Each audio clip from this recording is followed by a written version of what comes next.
Hola, ¿qué tal? Sean todos ustedes bienvenidos a una emisión más de su programa Educarte Fiscal, por supuesto a través de IMEFI TV. Y el día de hoy es un gusto para mí saludar a mi compañero de panel, el maestro Luis Alberto Morales Sosa, quien no nos encontramos físicamente en el estudio, pero por cuestiones de trabajo él se encuentra en su oficina. Amigo Luis, ¿cómo te encuentras el día de hoy? ¿Qué tal, Alex? Muchísimas gracias. Muy bien, la verdad es que muy bien. Sí, por cuestiones de trabajo no estamos por allá. Igual, Jesse, por cuestiones de labores, se tuvo que trasladar a otro estado, pero aprovechamos para mandarle un saludo. Muchísimas gracias, Alex. Muy bien, amigos de Educarte Fiscal, y como siempre, un gusto darles la bienvenida. Gracias, amigo. Pues el día de hoy traemos un tema que consideramos es importante y tiene relevancia fundamental para todos nosotros. Y es precisamente qué se considera un ingreso no objeto en la ley del impuesto sobre la renta para personas físicas. Y creo, amigo, que debemos de empezar por definir qué es precisamente lo que sí es objeto para encontrar o definir o determinar qué es un ingreso no objeto para efectos de la ley del impuesto sobre la renta de las personas físicas. Y es precisamente el artículo 94, amigo, de la ley de renta, el que nos indica cuál sí es el objeto de los ingresos, y encontramos precisamente que son los salarios, el pago de la percepción por la relación de un trabajo personal subordinado. En primera instancia, los salarios, aquellas prestaciones que deriven de una relación laboral. 3, la participación de los trabajadores en las utilidades. Y 4, la percepción de ingresos por concepto de terminación de relación laboral. Creo que ese es un punto importante para definir. ¿No lo consideras tú así, amigo Luis? Sí, claro que sí, Alex. Amigos de Educarte Fiscal, es importante identificar. Cuando nosotros nos remitimos, vamos a platicar también un poquito de las personas morales para entender qué es el objeto y el no objeto. Cuando nosotros nos vamos al 16, Alejandro, de la ley del impuesto sobre la renta, nos dice, se consideran ingresos para las personas morales. Ahorita nos pasamos a las personas físicas, nada más para identificar rápidamente. Nos dice, se van a considerar ingresos todos los percibidos en efectivo, en bienes, en servicio, y el rey de los ingresos para las personas morales, en crédito. Pero al mismo tiempo, en el tercer párrafo nos dice, son no objeto. Entonces me refiere dos momentos importantes en la parte del ingreso. Me dice, unos van a ser objeto, y ¿qué crees? Que los otros no van a ser objeto. Entonces, distingamos, es como si hubiera una línea aquí en medio entre nosotros dos, y nos dijera exactamente, mira, todos los de la derecha sí son considerados ingresos objeto, y todos los de la izquierda, ¿qué crees? Que no son considerados ingresos objeto. Muy diferente a los ingresos no acumulables, muy diferente a los ingresos exentos. Eso es muy importante reiterarlo, Alejandro, porque los no objeto no son considerados un ingreso. Entonces, de ahí radica la importancia de poder identificarlos. Los ingresos no acumulables, ¿qué crees? Que sí son ingreso. Los ingresos exentos también son ingreso, pero el tratamiento es totalmente diferente a los no objeto. Entonces, lo que comenta aquí el maestro Alejandro, él nos da muy puntualmente el 94 y nos dice que sí se consideran los ingresos objeto. Ahora vamos a pasar con la parte de las personas físicas que no se van a considerar objeto, ¿no, Alex? Sí, Luis, fíjate que hiciste una analogía muy importante y muy didáctica, la cual yo utilizo también con mis alumnos, donde les digo precisamente, el ingreso se divide en objeto y no objeto, y a su vez el objeto puede ser grabado o exento. El exento no paga impuesto, pero sí es ingreso. El no objeto no paga impuesto y no es ingreso. Y soy reiterativo en esa clasificación. Alejandro. El no objeto sí paga impuesto, pero no lo pagas tú. No, pero en el caso de personas morales. Pero ahorita estamos hablando de personas físicas. No te me adelantes, chavo. Ya ves cómo eres. Siempre me regañas. No. Tú pusiste el ejemplo de las personas morales. El no objeto, efectivamente. Pero ahí estaríamos hablando del no acumulable. porque precisamente alguien más lo pagó. Pero no, ahorita nos regresamos al título cuarto. Título cuarto, personas físicas, donde estamos hablando precisamente de cuál es el objeto de estos ingresos. Como bien los mencionaste y hablaste de las personas morales del título 2, pero ahorita estamos ya en el título 4. En el título 4 precisamente esa clasificación que hacías mención en un principio, donde hacías la analogía de no objeto para efectos de personas morales, título 2, y no objeto para personas físicas, título 4. Entonces, el no objeto no es ingreso y no paga. El exento sí es ingreso y no paga, pero no por eso es lo mismo, porque no estamos hablando del mismo concepto. Creo que en ese sentido vamos más o menos de la mano, querido amigo, ¿no? Ahora bien, ¿qué es lo que sucede cuando hablamos de un no objeto? Y es precisamente el texto de ley el que nos indica qué debemos de entender. Cuando nos dice que si es objeto, la ley de renta dice se considera ingreso. Y cuando no es objeto, la ley de renta nos dice no se considera ingreso. ¿No es así, amigo? Y es precisamente el penúltimo párrafo del artículo 94 el que estamos precisamente comentando y nos dice no se considera ingreso.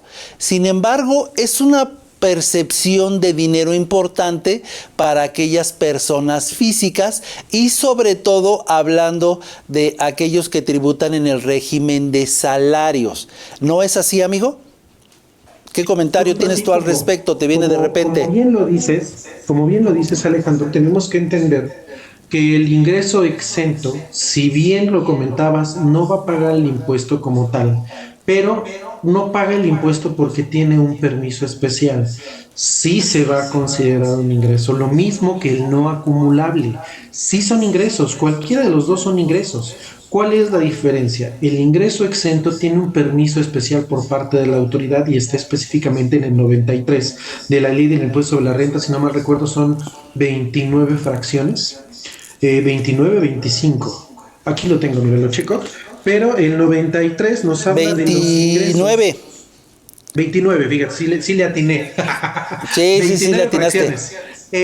Las cuales cada una me va a puntualizar que son ingreso, pero tienen un permiso. Y ya tenemos por ahí un programa que vimos la semana pasada de los ingresos por enajenación de casa-habitación, que obviamente los invitamos a ver. Y cada uno de estos sí se consideran ingreso, pero van a tener el permiso. Cuando decimos que son ingresos no acumulables, es porque alguien ya pagó el impuesto por mí, Alejandro. Cuando ya me llega a mí el ingreso, alguien más ya pagó el impuesto. No significa que no sea un ingreso, no, muy diferente, que no es un objeto, no, este sí es un ingreso. Oye, ¿tiene un permiso especial para que no pagues el impuesto? No, alguien va a pagar el impuesto. No lo pagas tú, porque alguien más ya lo pagó por ti. Nada más, perdón Luis, te interrumpo. Ahí ya estamos hablando de personas morales. Entonces, para no confundir a las personas que nos acompañan el día de hoy, esa clasificación que tú estás dando es precisamente para las personas morales. Es no acumulable porque alguien ya pagó el impuesto, hablando precisamente del decreto de dividendos. Ya pagó el impuesto corporativo la persona moral que distribuye los dividendos.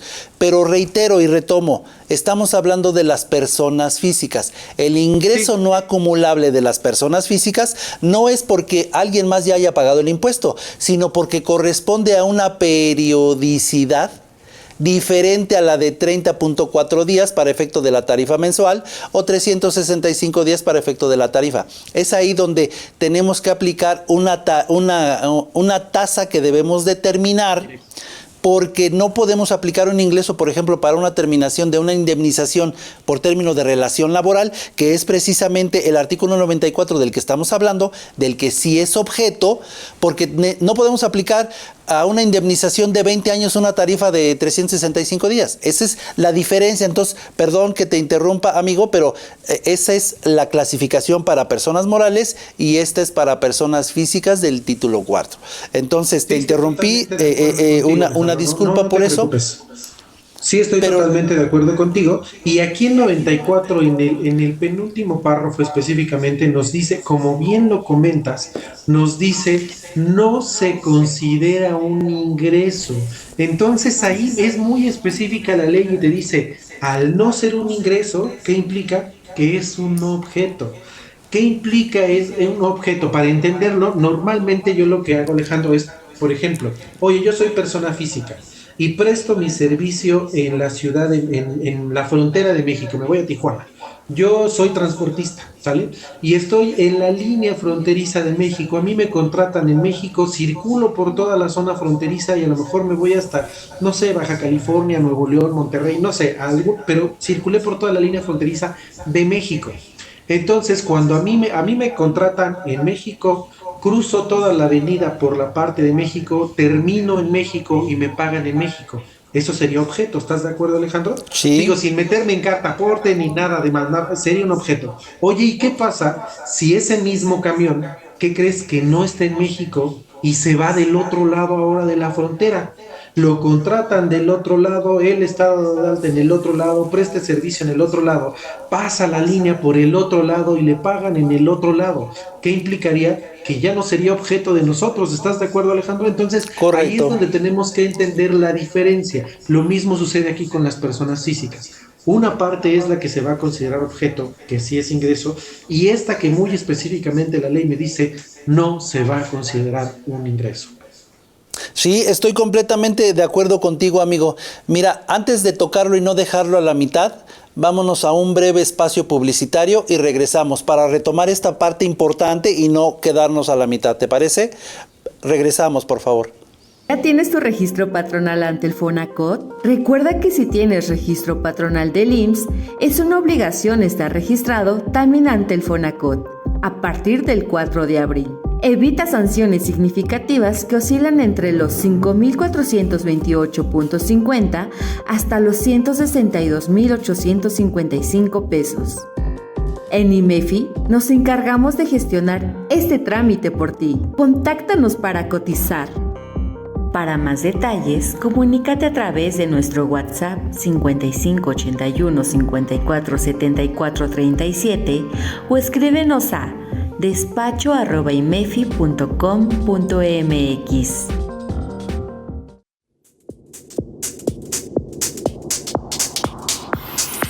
Hola, ¿qué tal mis queridos colegas y amigos? Su servidora Yadira Albor los quiere invitar a que nos acompañen al curso de CFDI Carta Aporte y el CFDI como medio de fiscalización. Este curso forma parte del diplomado de CFDI, pero si tu interés es conocer más de cómo dar cumplimiento a la carta aporte para no hacerte acreedor a multas que pueden ser una sanción importante para la empresa, o cómo resolver esas invitaciones que hoy en día te llegan del SAT, este es el curso. Te esperamos aquí en tu casa IMEFI.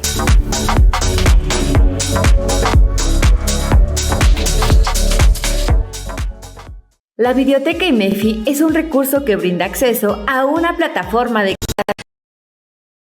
que pueden ser una sanción importante para la empresa, o cómo resolver esas invitaciones que hoy en día te llegan del SAT, este es el curso. Te esperamos aquí en tu casa IMEFI.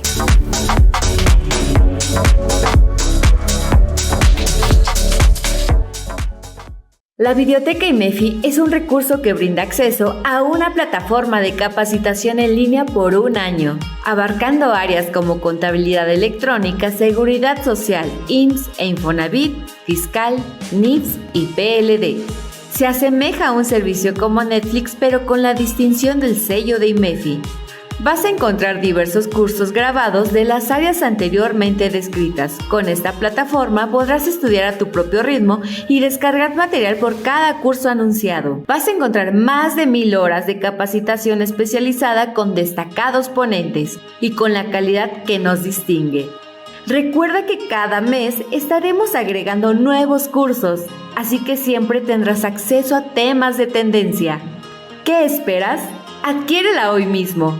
Comunícate con nosotros a través de nuestro WhatsApp 55 26 96 71 79 o envíanos un correo electrónico a cursos@imefi.com.mx.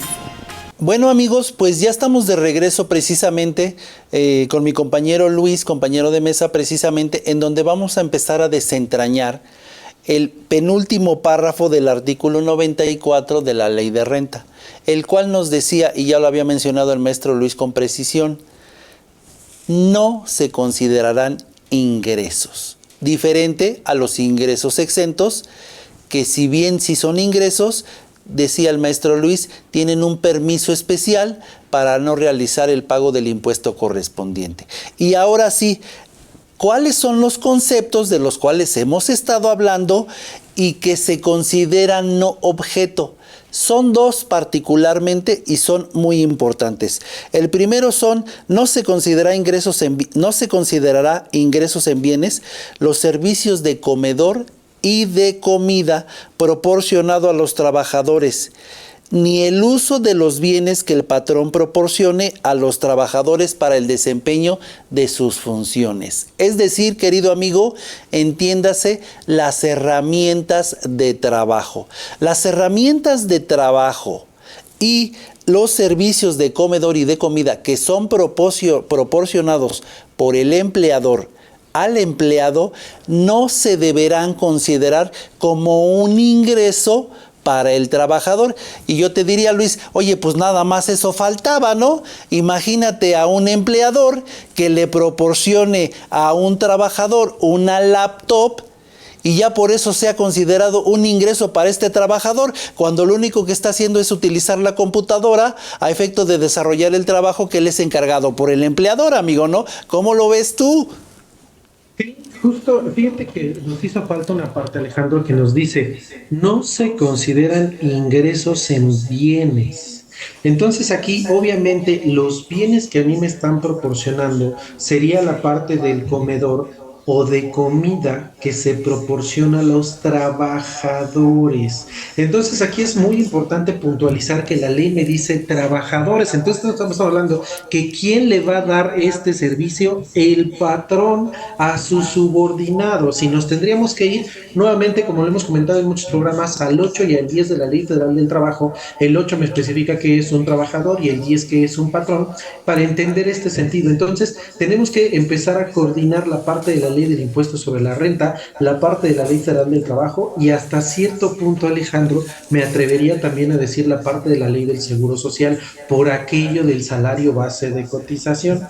Porque, fíjate, otro momento importante que a lo mejor no hemos considerado, Alejandro, esta erogación que realiza el patrón sería 100% deducible de acuerdo a lo que nos marca el 28 de la Ley del Impuesto sobre la Renta, 25 deducibles, 27 requisitos y el 28 de la parte de los no deducibles. Pero acuérdate que el 28 me dice, no son deducibles a excepción de, entonces me da otra parte de la deducibilidad y entonces cuando hablamos de comida que se les da a los trabajadores, también sería 100% deducible, siempre y cuando se cumpla con las características específicas. Entonces, no nada más es analizar el ingreso no objeto por parte del trabajador, sino también la deducibilidad. Si hablamos de un trabajador, tenemos que hablar que se lo está proporcionando el patrón. Como bien comentabas, no nada más es la comida, sino también las herramientas de trabajo, Alejandro. Sí, mira, interesante análisis el que nos muestras, querido amigo, porque como bien lo dices, si estuviéramos hablando de previsión social, de entrada tendríamos una parte deducible y una parte no deducible, o el 47 o el 53%. Pero como no estamos hablando de un ingreso exento para el trabajador, el cual cae en este supuesto, en la última fracción del 28, si no me equivoco, donde nos dice será deducible o el 27, el 47 o el 53%, precisamente.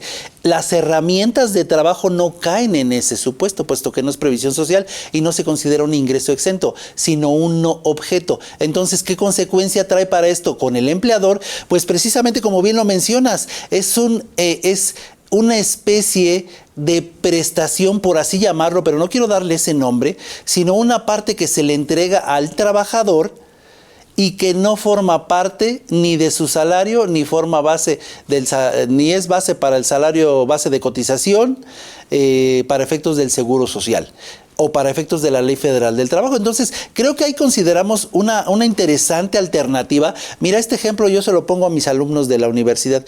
¿Qué sucedería si un empleador los contrata, digamos, con una percepción mensual de 40,000 pesos mensuales? Pero hay otro empleador que los contrata como contador general, pero por 25,000 pesos mensuales.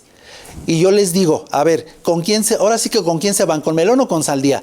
Un empleador te ofrece 40,000 pesos y el otro 25,000 pesos. Y todos, sin ninguna excepción, me dicen, no, pues me voy con el de 40. Y ya les empiezo a decir, mira, pero el que te ofrece 25 te da automóvil, te da laptop, te da teléfono celular, te da trajes Hermenegildo, o sea, te da calzado. Oye, entonces, ya es como dices, oye, pero ¿cómo me lo va a estar dando? Pues te lo da porque lo considera una herramienta de trabajo. Evidentemente, la deducción tiene que venir aparejada con la estricta indispensabilidad, ¿verdad, amigo? Eso ya lo sabemos. Entonces, si tenemos un despacho de contadores o de abogados o de ingenieros o cualquiera que sea esta la profesión, pues evidentemente la herramienta de trabajo pues debe de tener una relación con el trabajo que se va a desempeñar, ¿no? Es decir, imagínate una empresa que se dedica a hojalatear automóviles, a hojalatear y pintar automóviles, y la herramienta de trabajo que le dan, pues no sé, a lo mejor unos trajes. Pues entonces, ¿qué sentido tendría que tener esa herramienta de trabajo, no? No, obviamente, como bien lo comentas, Alejandro, hay un punto importante que comentaste antes de entrar a este fondo, y es que precisamente el 28 en la última fracción, por ahí le llaman la de solo para adultos, porque es la triple X, la fracción 30, nos dice que obviamente no va a computar para la parte del 4753 que estabas comentando muy bien hace rato. Entonces, nada más puntualizar, no le aplique esta restricción al trabajador porque obviamente es no objeto. Cuando hablamos, Alejandro, ahora sí lo que comentabas tú de la parte de los trabajadores, cuando se les proporciona la herramienta de trabajo, pues obviamente tienen que ser cosas que realmente ellos ocupen y les sirvan para desarrollar sus funciones. De lo contrario, pues obviamente no le podemos dar otra figura jurídica, porque también está el supuesto, Alejandro, de que muchas empresas lo pueden utilizar bueno, pues entonces aplícale al ingeniero, aplícale cualquier otra cosa que no sea parte de su concepto, o a los trabajadores que son los obreros, aplícales una prestación extraordinaria de trajes Hermenegildo Segna, como tú lo comentabas, ¿no? Pues obviamente ellos no lo van a ocupar si van a estar dentro de la obra, ¿no, Alejandro? Entonces, obviamente tienen que aplicar directamente para que pueda ser deducible 100% al patrón. Sí, estoy de acuerdo, Luis. Y ya nada más puntualizando, precisamente el artículo 94, que es con el que empezamos, amigo, precisamente nos indica qué es lo que se considera un ingreso para efecto de este tipo de contribuyentes. Y el penúltimo párrafo del 94 es el que nos dice que no se considera, si bien ya lo mencionamos, solamente para que quede claro en este sentido, la ley en el texto nos indica se considera ingreso y se arranca. Y cuando nos dice la ley no se considera ingreso, es el caso particular en el cual estamos hablando. Y quiero puntualizarlo porque a veces encuentro este tipo de confusiones, querido amigo, cuando los alumnos están exponiendo y confunden el no objeto con el exento. Porque como ambos no pagan impuesto, dicen, es que el aguinaldo hay una parte no objeto. Grave error de apreciación precisamente, porque evidentemente como es no pago impuesto, pues entonces es no objeto. No, evidentemente es ahí donde entro, ahora sí que entro en acción para comentarles, no, debemos ser cuidadosos y no confundir precisamente esos términos, porque el exento, como bien lo mencionamos, sí va a ser ingreso. No va a pagar impuesto, pero sí va a ser ingreso. Y los exentos precisamente están determinados en el 93. no en el penúltimo párrafo del 94. Entonces, vale la pena aclararlo, Luis, a efecto de que no se confundan aquellas personas que tienen el carácter de ser estudiantes y tienen como que la noción de a ver qué, o sea, si no paga impuesto, entonces es exento o es no objeto, o ya me revolví, cuál es uno, cuál es el otro, si a final de cuentas ninguno de los dos paga impuesto, ¿no, amigo? Fíjate, Alex, que no nada más los estudiantes. Yo sí he visto pues sí, en la parte laboral, lamentablemente, a veces hay muchas dudas. Y a veces cuando voy a empresa, fíjate que hay uno en particular que me llama mucho la atención. Él realiza el cálculo de los impuestos de una empresa y sí realiza impuestos fuertecitos. Estamos hablando de ingresos superiores a 20 millones. Él hace el cálculo de los impuestos, pero por separado también lleva sus cuentitas, sus clientes, y a veces me hace preguntas muy básicas como de este tipo, Alejandro. Entonces, sí es necesario que nosotros sí nos comprometamos precisamente a identificar lo que dice la ley del impuesto sobre la renta. Ya lo comentamos y lo puntualizamos aquí de manera muy rápida y sencilla, Alejandro. Decíamos ingreso objeto e ingreso no objeto.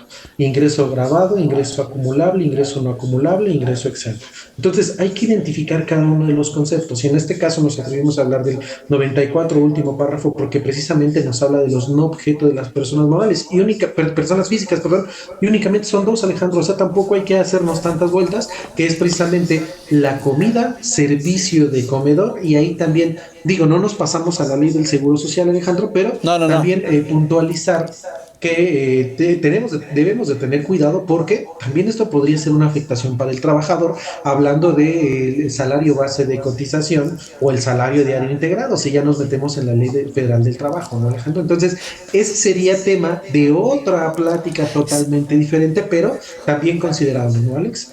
Realmente lo dijo el maestro Luis, solamente hay 3 conceptos que se deben considerar como ingreso no objeto, que es el servicio de comida, la comida y las herramientas de trabajo, que son deben de estar relacionadas precisamente al desarrollo de la actividad en cuestión, a la naturaleza del trabajo, es lo que establece el artículo.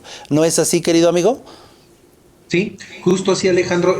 Mira, se podría decir que son 3, sí, lo comentas bien, pero lo comentaba también por la parte de cuidar también al trabajador, Alejandro, porque en la práctica me he encontrado, por ejemplo, que a veces al trabajador le dice: mira, te voy a dar de alta con el mínimo, pero ¿qué crees? Que te vas a pagar, vas a ganar realmente tú 10,000 pesos quincenales, por ejemplo, ¿no?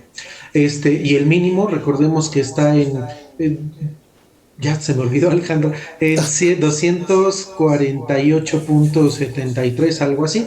Entonces, si nosotros lo multiplicamos de manera quincenal, estamos hablando de menos de 4,000 pesos, 3,750, algo así. Y entonces a la persona le pagan 10,000 pesos. Su diferencia se la pagaban por PPR, Alejandro, Plan de Pensión para el Retiro. Entonces, el trabajador lo recibía y decía: mira, 10,000 pesos, y no genera impuestos, porque obviamente ya hoy en día con la nueva aplicación del subsidio, Alejandro, pues ¿qué pasaba?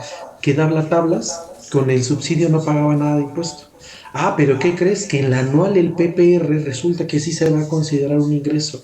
Lo mismo puede pasar aquí, como tú bien lo considerabas. No le demos otra figura a lo que realmente no es. Comida, servicio de comedor y las herramientas de trabajo, no más. Eso es lo único que podemos considerar como no objeto en ingresos en bienes.